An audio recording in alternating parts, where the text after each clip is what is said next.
Look for a seat and sit. Look for a seat and sit. Order, Wanjala, the house is not in business yet. Order.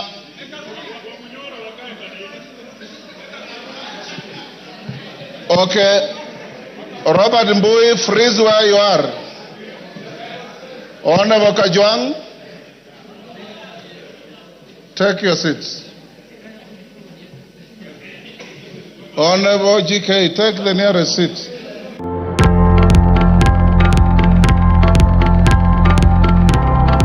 Barabara Majority Leader, habari zetu hapa ndani ya Vision Media. Ni matumaini yangu mahali popote ulipo uko mzima na buheri wa afya. Karibu.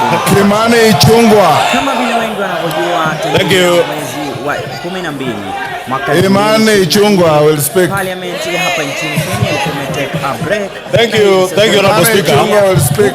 Mambo yakizidi kubadilika. Thank you, Honorable Speaker. The High Court. Honorable Speaker, let me first welcome members back to the House after the long recess and join you in thanking members even for showing up during the special sitting last month. Honorable Speaker, I also take cognizance of the issues before you and before the House. Let me start on a light note, Honorable Speaker, by saying to my brother, Honorable Junet, he said that this seat seems to be warm. And this seat is a seat like any other in this House. I know in a presidential system, Honorable Speaker, any member can sit anywhere. And if the Honorable Junet feels this seat... Majority.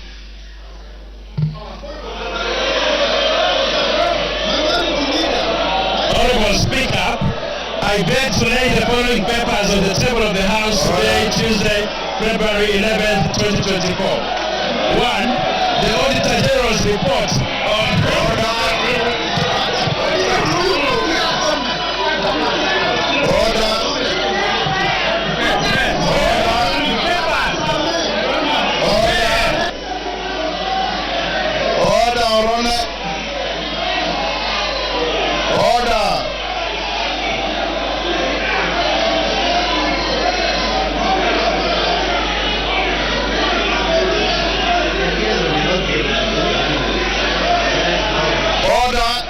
Take your seats. Order. Take your seats. Order. Order, members. Order. I will order that matter to be stayed. Let me hear Millie Odhiambo's point of order. Order. Millie Odhiambo, I'll hear your point of order. Order. I will hear Millie Odhiambo's point of order. Order. Order. Honorable members, take your seats. Millie Odhiambo. Thank you, honorable members. Order. Member for Kilifi. Honorable Millie Odhiambo, take the floor. Millie Odhiambo. Thank you, Mr. Speaker. Mr. Speaker. Order. Yes. Order. Millie Odhiambo, take the floor. Order. Thank you. Thank you, Mr. Speaker. Mr. Speaker. Order. Mr. Speaker, I rise understanding order 19A and 20. Mr. Speaker. Hold on, Millie. Honorable members, can we hear Millie Odhiambo? Order, Angela. Order. Order. Order. Honorable Gertrude Mbeyu and those who are conducting themselves like you, Honorable Mawade, the excitement does not preclude the application of standing orders. And if I see you getting loud again, I'll request you to leave the chamber. Mayor Odhiambo, order. Thank you, Mr. Speaker. Mr. Speaker, I stand under Standing Order 19A and Standing Order 20. Mr. Speaker, and in furtherance of a recent decision by the High Court HCC number E202 of 2023, Kenneth Njagi Njiru and 11 others versus the National Assembly of Kenya and others. Mr. Speaker, I will not go to the demerits and merits of that matter. I will go to what the court concluded, which is that the Azimio side is the majority. And based on that, Mr. Speaker, again, because I've said I'm not going to the merits and demerits of that decision, Mr. Speaker, I want to just indicate that I have therefore, as the majority party whip of Azimio, today handed over to your office a copy of that decision of the High Court with a letter that we are giving you our, according to the standing orders, our majority leader as Honorable Junet Mohammed and Honorable Robert Mbui. Being the standing orders, Honorable Junet will thereafter then communicate me officially as the minority whip, going by what the standing orders, but a majority whip. Majority. Mr. Speaker, I also stand under Standing Order 90 and had actually consulted you about this.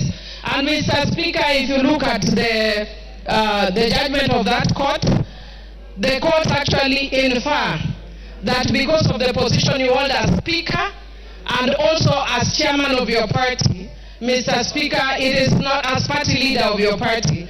Mr. Speaker, it is not possible for you, to be fair, you are going to be conflicted when you are conducting the matters of this House. Mr. Speaker, I therefore humbly request you to step down and mandate Honorable Gladys Boschole to take over in discharging the functions as the Speaker because of your conflict of interest. Mr. Speaker, Mr. Speaker, Mr. Speaker. Order. Order. Mr. Speaker. Mr. Speaker, in concluding, Mr. Speaker, because I said I'm not going to go to the merits and demerits of the matter, in concluding, I want to urge that as a parliament, we need to obey court rulings and decisions, even when we don't agree with them. And Mr. Speaker, I also just want to indicate that you can see my two colleagues are standing next to me. My advice to them in future is to follow a philosophy from my community which says, Telo Ikao, Telo Kumingato. So next time they should do what Honorable Ruku did. Jump if you have to, but take your position the way Honorable Millie has done. Is that part of your point of order? No. Mr. Speaker, I said as an arbiter. And Mr. Speaker, I would also just want to say, very finally, also as an arbiter, Mr. Speaker, people are also talking about broad-based. Again, I'm very careful. I'm saying this as an arbiter. It's not my substantive argument. Mr. Speaker, people talk of broad-based. Yeah, and even when you look at the decisions of the arguments of the court, they keep making reference to the de jure and the de facto. And many things may have changed over time. And Mr. Speaker, I'd want to say that actually if you look at this side of the House today, we are seeing broad, Mr. Speaker. Mr. Speaker, if you want to see good faith, we want to see if it is also based. It is broad. But based, whether it is based will depend on the decision going forward. Otherwise, we will be told by the court it is hot air, this broad base is hot air, wild goose chase, and all those other things, Mr. Speaker. Thank you, Mr. Speaker. I move. Order, members. Order, members. Maintain your silence. Mayor Odhiambo has raised 2 points. One I'll dispose of very quickly, and the other I will allow the House some latitude. As to whether the Speaker, yours truly, should preside over these proceedings or not, I'll dispose it of as follows. One, there's no motion before the House about the Speaker. Number two, I am a senior lawyer in this country, and I'm your senior Millie Odhiambo. I have read that judgment with a tooth comb, and there's nowhere it requires the Speaker to do what you are saying. More particularly, the final findings of that judgment, which, as a distinguished learned friend, we had an opportunity to read through together today. That judgment does not cast aspersions on the Speaker presiding on such proceedings. Number three, in similar situations, in the 10th Parliament, a motion was brought to this House by the then member for Kibwezi, the Honorable Patrick Musimba, to discuss the conduct and the possible vacation of office by Speaker Muturi as he then was. Speaker Muturi presided over the debate, and the vote was taken, and the motion went the way it did. Number four, in the 7th Parliament, when I was a fresher in this House, the Honorable James Orengo, or one of the then Ford Kenya members, brought a motion to discuss the conduct and character of the then Speaker, Francis Xavier Kausai Olekaparo.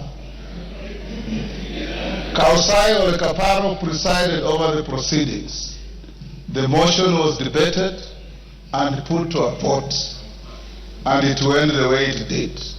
I'm sure you know that neither Muturi nor Kaparo left office on the basis of any motion. Number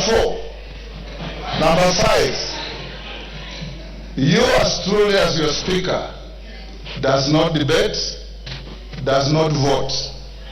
I hold a position of honor to preside over your proceedings.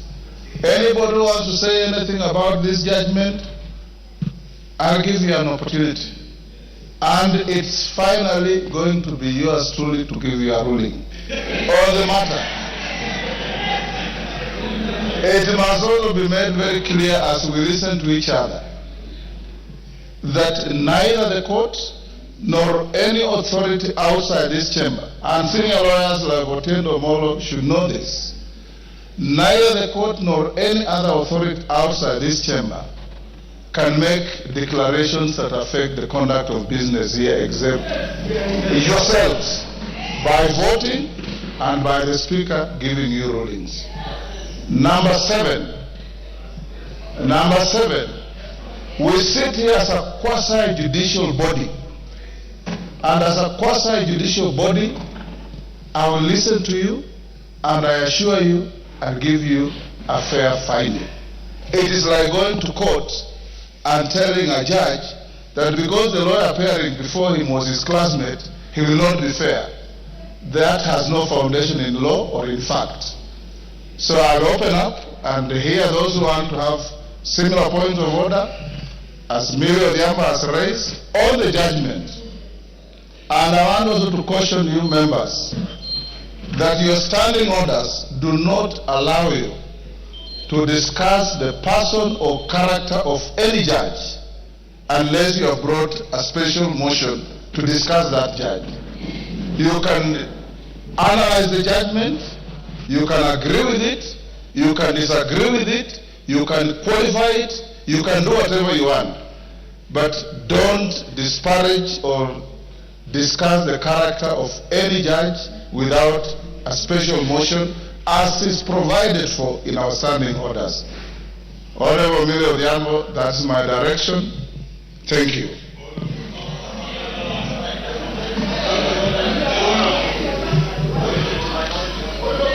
Yes, Wanjala. What's your point of order? Give him the mic.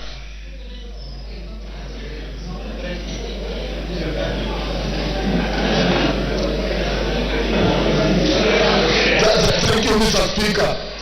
Thank you for the first clarification, which we have humbly understood and agreed with.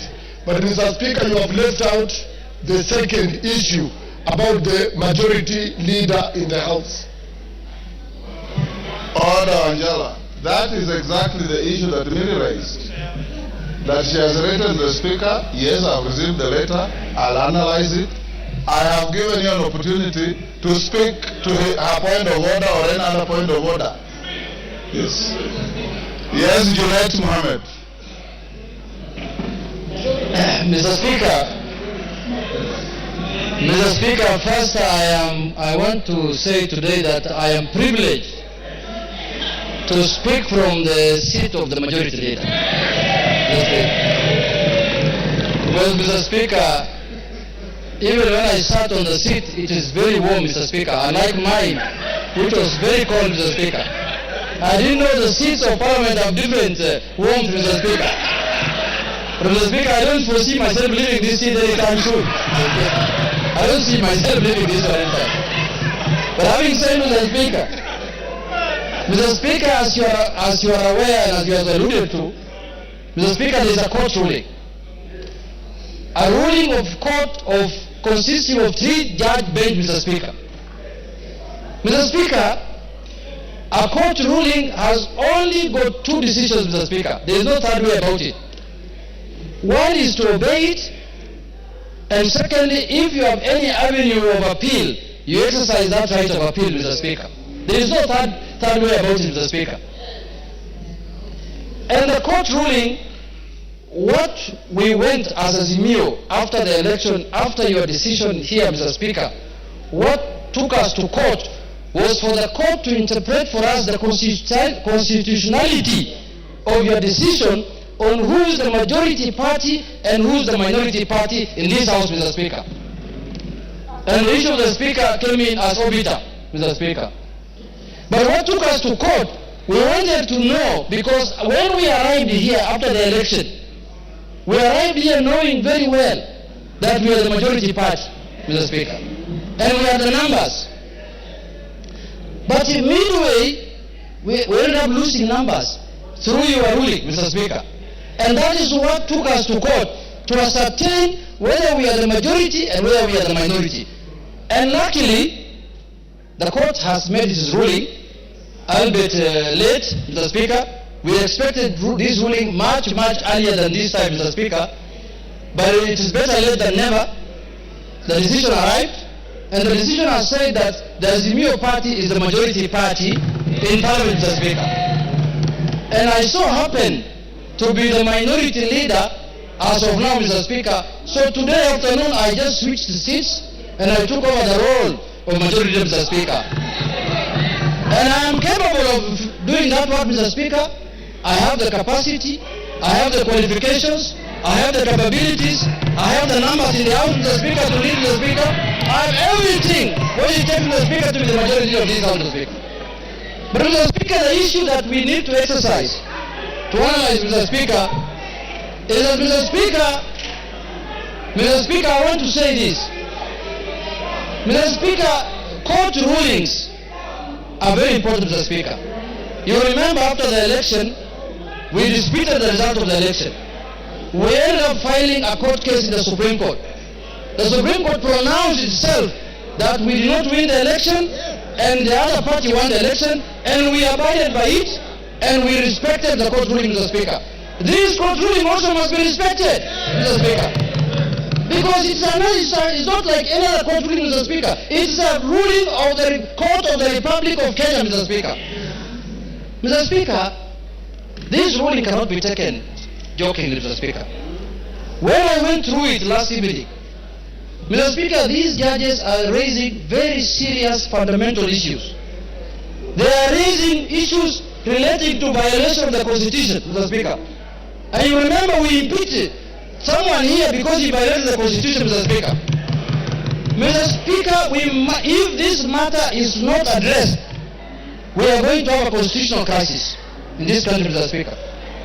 So for that reason, Mr. Speaker, jurisdictions all over the world and democracies all over the world that we borrowed from, even this presidential system that we are running today, that is running this country, Mr. Speaker. In the United States, there are times when the executive is from the Republican Party and the House is ruled by the Democratic Party, and life goes on. It doesn't matter that we are going to oppose everything that the government wants to do. If government brings here bills and policies that are of benefit to the country, we will support it, Mr. Speaker.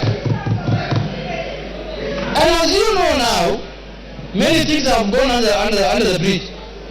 There is this animal called also broad-based, Mr. Speaker. We want to broaden, deepen, and tighten this relationship, Mr. Speaker. If I can borrow your words, we want to broaden it, deepen it, and tighten it, Mr. Speaker, so that we can have a country that is cohesive, Mr. Speaker. Mr. Speaker, there is no way we are going to have this animal in place, and then when we want to become the majority, people look at us with suspicious eyes. How can it be, Mr. Speaker? Members of Parliament are members of Parliament. They work under the Article 95 of the Constitution, which has given them the roles of oversight, legislation, and representation, Mr. Speaker. We are not going to do our business outside Article 95, Mr. Speaker. So, I want to allay fears here that the majority in the House must be from the ruling party. That this ruling is giving us posterity. This is doing things for posterity, Mr. Speaker. Next election, or the other election in 2032, a government might come in place where the president garners the majority votes and is elected as the president, but he will not have numbers in Parliament. His numbers might be few in Parliament, and he becomes a minority.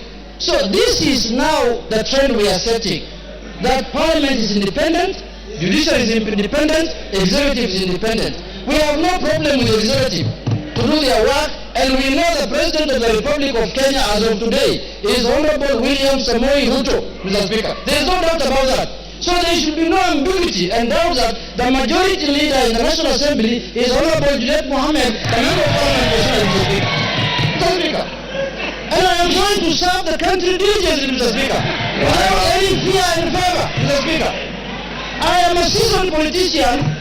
I am serving my third term in Parliament, Mr. Speaker. I know how Parliament operates, I know how Parliament does its work, and I understand how bills are done in this Parliament, Mr. Speaker. I have gained enough experience. So this mindset, Mr. Speaker, this mindset that the ruling party must have majority in Parliament for them to do the executive work of the country, Mr. Speaker, that mindset must be better ridden of, Mr. Speaker. We must emulate democracies that have matured over 200 years, Mr. Speaker. In the last election, in the last administration of Biden in America, Mr. Speaker, the Republican Party was controlling the House, Mr. Speaker, and the Democratic Party was controlling the Senate, and life was going on as usual, Mr. Speaker. So, Mr. Speaker, my advice to the House and to Parliament in general is that the only solution to this problem is to go to appeal. Until the appeal overturns this matter, I shall be recognized as the majority leader of the Republic of Kenya. Mr. Speaker, thank you very much, Mr. Speaker. Those 3 remarks, I conclude. Kainan, all the honorable members, before Order Angela.